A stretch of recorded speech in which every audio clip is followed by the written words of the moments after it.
In the following passage from Prologue of Slavic Law, written in the 8th century, the French drew self-portrait, calling themselves Franks, because of the prestige in which German origins were held.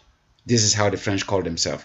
Illustrious race, speaking of Germany.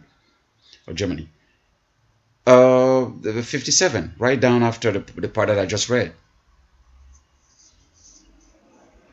That second paragraph, or is it like second or third paragraph? In the middle, right in the middle. The section starting with in the following passage. So this is how the French, portray themselves. They call themselves Franks because the prestige in which German origins were held. This is how they describe themselves, descending from Germany. Illustrious race, founded by God Himself, strong in arms, steadfast in alliance, wise in counsel, of singular beauty and fairness, noble and sound in body, daring, swift, and awesome, converted to the Catholic faith. From the onset, fairness and whiteness was part of the European self-image. This perhaps is part of the reason for the obsession with German origins, because they were the fairer people in Europe. You can see how everything equated with fairness was, rightness, right, fairness and whiteness, same. And then if you continue, you can see, the European tomorrow very early on demanded the creation of a national myth of superiority. They wanted to create a national myth of superiority. The myth would inspire people to what they perceive to be greatness. And then they go on and on and on. And then again, this is a very fascinating thing. Like even the ancient creators of Western culture had their own issue to deal with. The early Roman self-image had suffered in comparison with what they considered to be a superior Greek cultural heritage. See, even within the Roman and the Greeks, Greek is considered to be the cradle of Western civilization, and then Roman really the cradle of Western democracy. So even those two ancient Western nations had their own thing of self-image to deal with, right? And in the 2nd century before Christian era, they sought to connect themselves with this heritage by claiming descent from the Trojan, though Aeneas. So they claim that they descended from the Greek through the mythical Trojan, founded of Troy. Century later, the English will also attempt to do the same thing. The French wanted to be Franks because they were convinced, as were other Europeans, of the superiority of ancient Germanic virtues. Yeah, so in page 258, they just talk about how they needed to have a warlike mentality to deal with non-European, explaining their aggression. And then down there, then they say how cultural myth had to be understood as historical facts. Page 258 at the bottom, second to last paragraph, that last sentence there. Interesting. So, and then you can see how they also England wanted to solve its political problems by bringing Britons, Anglo-Saxon, Norman together into a single nation, the big UK. So, and you can see how the whole tendency was just to become, to build a self-identity.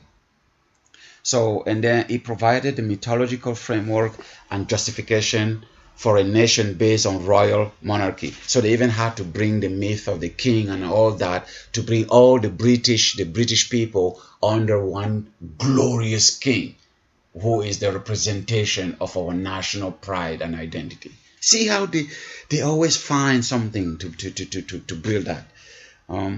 So it responds to need to demonstrate a historical continuity of national church, blah blah blah.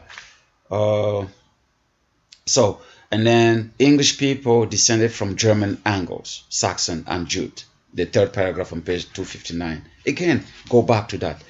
And then you can see the 4 pillars of being a Saxon or white or European supremacist. One is, page 259, you see those 1, 2, 3, 4. Germanic people are on mixed origins. You can see the Hitler thinking and the neo-Nazi and the Trumpian people thinking. No, on mixed origin, having a universal civilizing mission and are superior to all others. So they all have to believe this. The English are of Germanic origin. Their history begins with the landing of Hengist and Horsa at blah blah blah. So, and then 3, English political and religious institutions are the freest in the world. This is a legacy of German ancestors. Again, go back to their own glorious Germanic thing.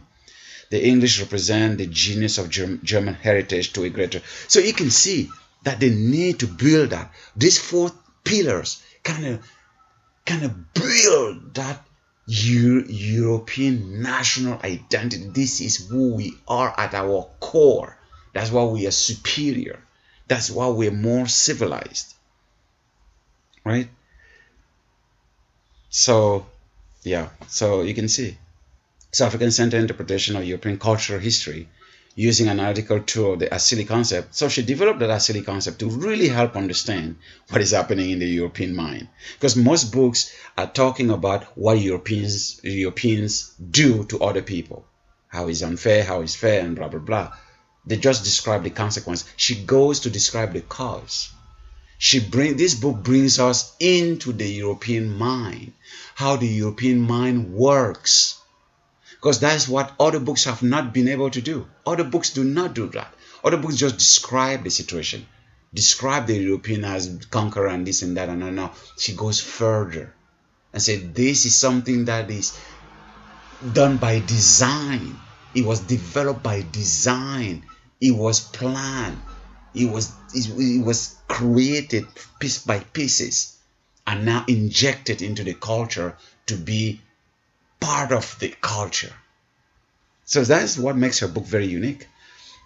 So an African-centered interpretation of European cultural history using the analytical tool of the ODYSEE concept demonstrates the centrality of racialist thought. See? Racially, that is where racism started, the thinking of it. Of racial myth. As long as you develop a national identity, by default, you're creating already the very notion, very thought of racism.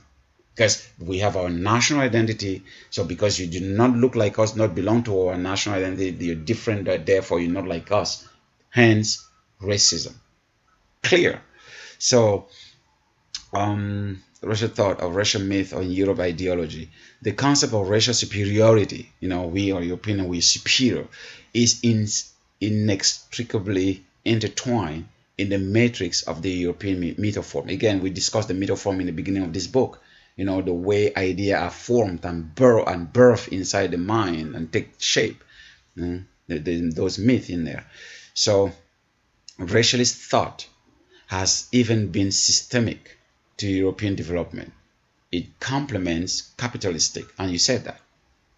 So you can see that all of these are complementary to each other. You have to give it to them, to those Europeans. They really, really knew what they were doing. They connected every dot. They connected everything. It's connected to capitalistic, exploitative, because capitalism, what is capitalism? Exploitation of the less fortunate. So, and exploitation and aggressive behavior, but it's not caused by this behavior. Racism is endemic to European chauvinism, a consistent factor of European history. It's based on the nature of the Otomaro, threatened by differences, essentially materialistic and aggressive. So everything that is not like us is threatening. Therefore, we should be like warriors and deal with and trying to tame it. Black is scary, let's tame it. Otherness is scary, let's tame it and control it. Pretty clear. Because it's not like us. So essentially matter blah blah blah. It is the European Otomaro that creates the system of capitalism. Yes. Which in turn complements the national consciousness and in an ingredient of which white nationalism consists. We see this pattern again and again in the historical ethnological record. So you can see that today we're living in the era of nationalism with the Trump and Europe, even in Brazil. And alt-right just won the presidency yesterday. Ultra-nationalist. So the world is fast moving into the nationalist column because of the others. The others are here to threaten us, to replace us. We need to fight back. So we are in the heart of history dealing with this notion. So we will pick up on that, but we'll also really start with a new chapter about now how they built and created their own self-image to help them against the image of others. It is because we are good that others are bad. It is because others are bad that we are good. And it's because we are good that we have the God-given right and mandate to go help those that are bad to become good like us. That's the whole theory.